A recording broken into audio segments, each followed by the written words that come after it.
So before we start the conversation, tell me how you ended up in the elevator business. So funny enough, that's exactly why I have this background, which is actual real background. It's in my house. It's a studio, recording and, a studio where I could play guitar and bass and stuff. So funny enough, I started in the elevator business, kind of by accident.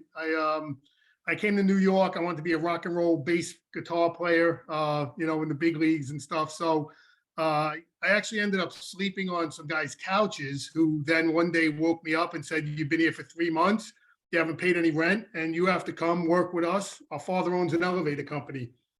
And I said, "Well, if this means I better start paying rent, I better go to work with these guys." So I kind of went in. I loved it. I was always a little bit of a tinkerer. I liked playing with electronics and cars and go-karts and mini bikes as a kid. So, working with my hands was something I was not a stranger to. And I actually liked it. And I got to tell you, I fell in love with the business pretty much from the first day I was in it. Yeah, so you loved the elevator industry. And then what happened? You told me, and then I didn't hear you. Maybe our audience heard you, but I didn't hear you. Yeah, so no, I started in, I worked with these two roommates of mine. Their father's elevator company. I worked there for 7 years in the field, worked as a helper, mechanic, supervisor. Then I got into the engineering side of the business. And then in 1993, I started a company all on my own called Vertec Elevator. I had a partner in that. I grew that to a nice sized company. In 2010, I sold it to United Technologies.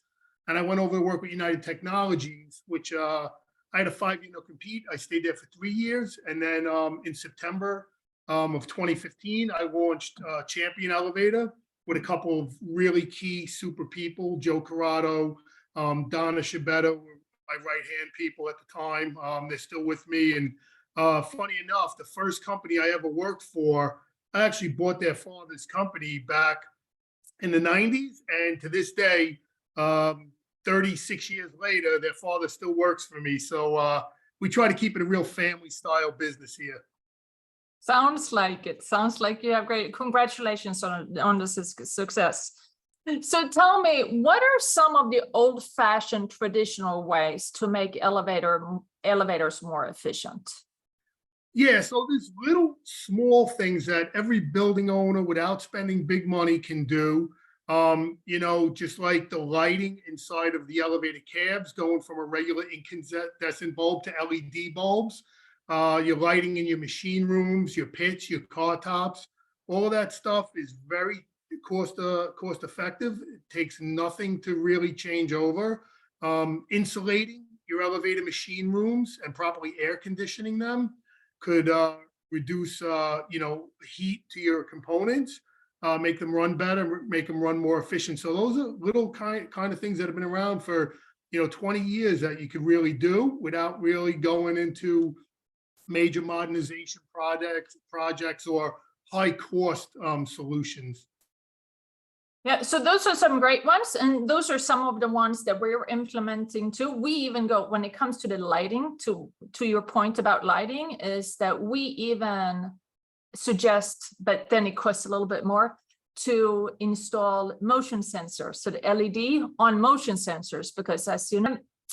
But I want you to tell our listener about one particular technology that not only makes elevator energy efficient, but it actually produces electricity that can go back to the grid. And that is how we started our conversation, because to me, this is fascinating. So tell us. Yeah, so this is a fabulous thing that has been around the business for a while. Generally is looked at as a little bit more of an expensive solution. But I think now the way Local Law 97 is coming into play, and everyone is in general concerned about that, but also more concerned about the environment and also creating a greener initiative for our families in the future. I think regenerative drive systems are something now that's going to be taken a little more serious. And the best time to do that is during an elevator modernization. And what that does is it actually takes, when the elevator is running, it's using the energy from a running elevator and it's putting it back into the system, which actually creates, it's like a wind turbine on your roof. It's actually giving the building power to put back into the grid. Also, it keeps your equipment a little bit cooler, so your air conditioning in the machine room spaces is not as relevant. And I'll tell you, if you're looking for a truer, greener initiative, it's definitely one of the ways that you can comply or help more comply with Local 197 without a doubt. In general, it's always cheaper to do it sooner than later, just because, number one, everyone sees what's going on with pricing out there everywhere. You buy a cup of coffee, it's $2 more than it was a year ago, right? Things are just crazy. So steel, copper, silver that we use on the solid state components, everything keeps moving up and to the right. So one thing I'll say is that, to get on board with a consultant or your elevator company and start to explore this, and don't wait till the end, because everybody tries to comply, guess when? The last 3 months.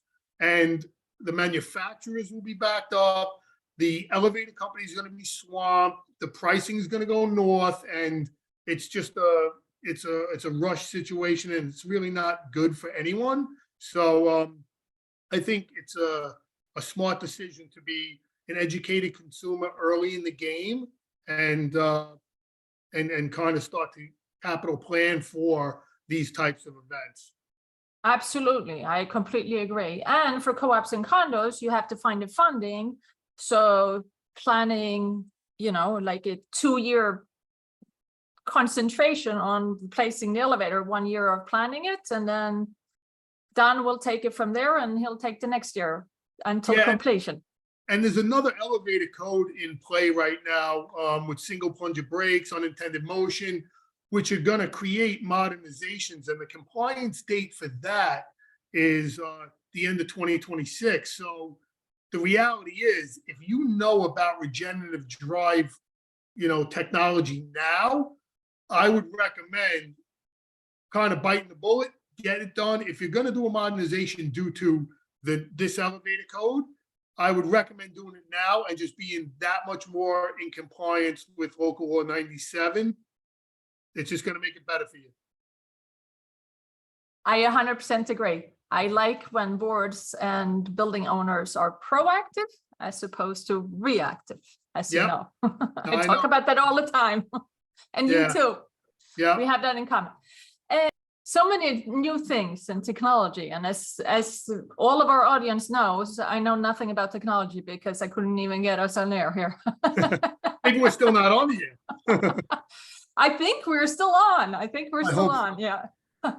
I have another window open, so it looks like it's a little delayed, but it looks like we're on. So how do co-op and condo board members, building owners, and commercial building owners, how do they find you, or where do they best find you? So, it's Champion Elevator. We have a great website, champion-elevator.com.